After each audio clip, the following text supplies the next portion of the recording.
Welcome back to another episode of The Fool's Journey by the Third Eye of Providence. I want to thank you all for taking the time to check out this content. This is one episode of a series of tarot videos that are reviewing each card from the Fool through the end of the deck for the month of January in 2021. So if you've missed the prior episodes, make sure you go back and check those out. You can also hit save to this playlist and add it to your library and watch these videos at whatever speed is best for you. So, to go through one more time, we are using the Robert Hansen's Tarot as the main study guide, and this can also be read in reverse, so that's why I have that. The Twin Tarot we're also using to compare. It shows the positive light aspect and the negative shadow aspect. Today's episode is brought to you by Death. This is card number 13 in the Tarot, and you'll notice that in the Twin Tarot it's actually called Transformation, and these are quite the same energy. I'm going to go into the Complete Book of Tarot, a comprehensive guide by Anthony Lewis, and show you the Death card in the book. Interesting imagery again. You'll see, we'll go over the symbolism that you see throughout many versions of the Tarot. So the guidebook here says that the Death card is connected to a new chapter begins. Very poignant with the number 13. So the astrology of the card Death is connected to Scorpio, and that is the water sign that is ruled by Mars and Pluto. It is, of course, connected to the water element, and something you might not be aware of is that water element is connected to shadow. It is connected to the darkness and transformation. So, according to the guide, myths and legends connected with the card Death in astrology in the Tarot are Osiris, Dionysus, the Angel of Death, the Illusion Mysteries, the Phoenix, Transfiguration, Resurrection, and Easter. Now, going back through many different traditions of the Tarot, this card could represent, as far back as 1888 in the Mathers deck, it would represent change, transformation, death, and alteration for the worse. When in the reverse, this card would represent just escaping death, a partial change, or an alteration for the better. In the Rider-Waite, you will see this card to be representing the end, mortality, destruction, corruption. May also represent contrarieties, yes. The loss of a benefactor for a woman. This might also mean failed marriage prospects. In the reverse, in the Rider-Waite, this card comes out, may represent inertia, sleep, lethargy, petrification, somnambulism, and hope destroyed. Well, some big words here connected to this energy.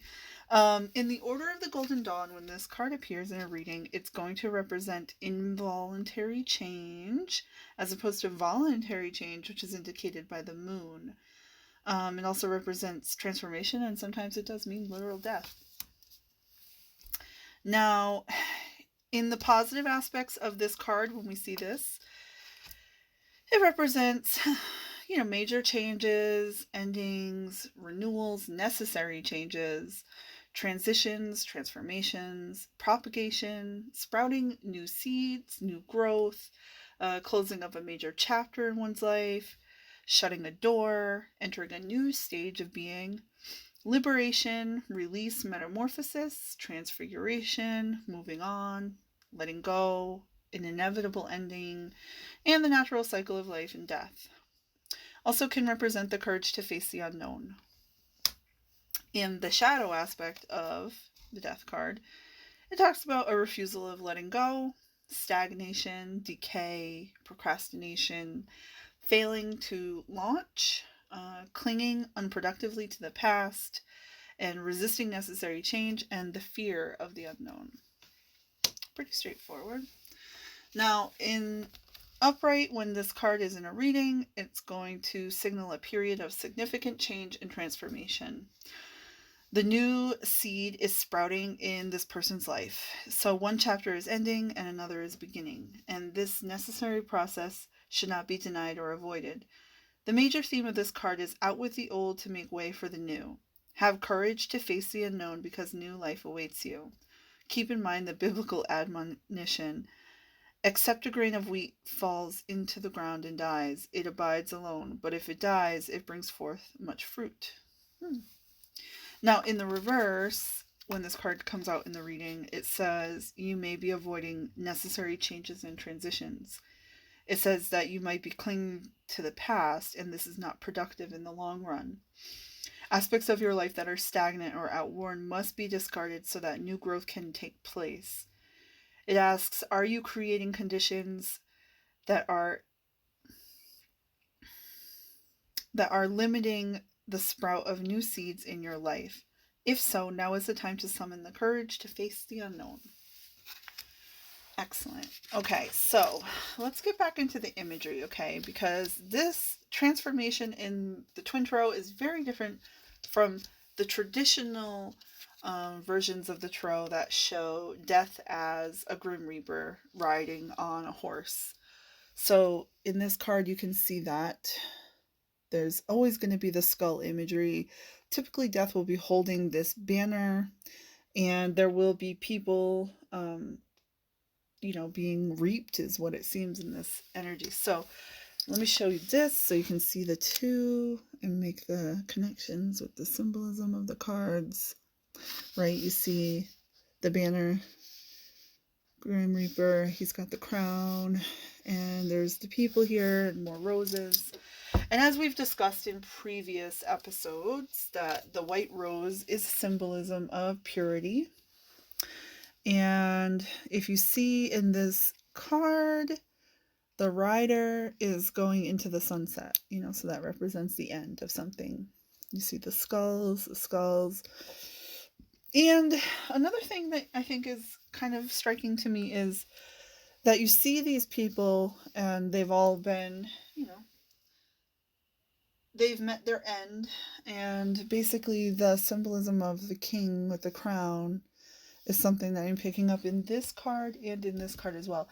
So I guess what I'm saying is that I see that this could be like the Emperor energy, right? And Emperor energy is all about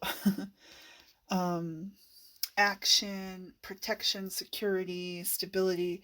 So when we see this card coming in and we see the Emperor, right, as being the first in the deceased line here, what it's saying to me is that there's something in the past, right, that was about security and stability, and now that has to be let go, or that energy has to die to make way for this new dawn.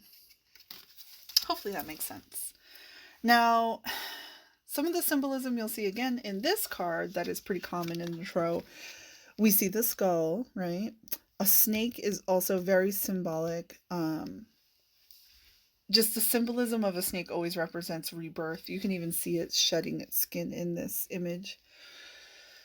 Because, in order for the new, we need to make room by letting go of the old. You'll also see the butterflies here, and as you are aware, the process of transformation for a butterfly is also very painful, and they instinctually have to go forward with it, not knowing what will come out on the other side of the chrysalis.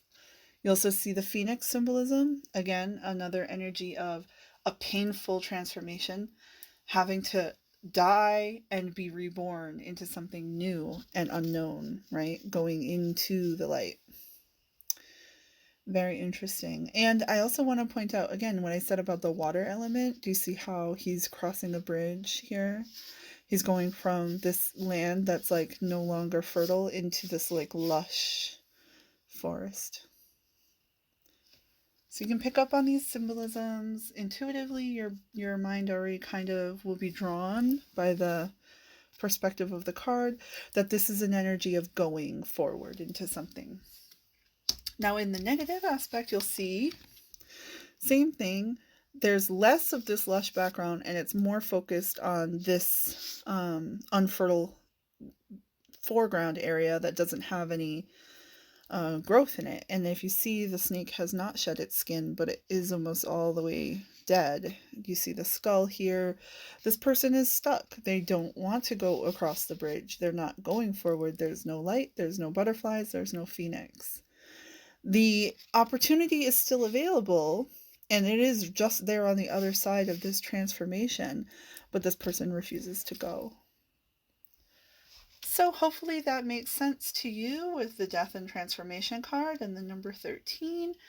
And if there's some insights that I may have missed, make sure to leave a comment below. I would love to see some of the other representations of the Death and Transformation card in other tarot that I may have missed, and I appreciate your guys' support. Have a great day.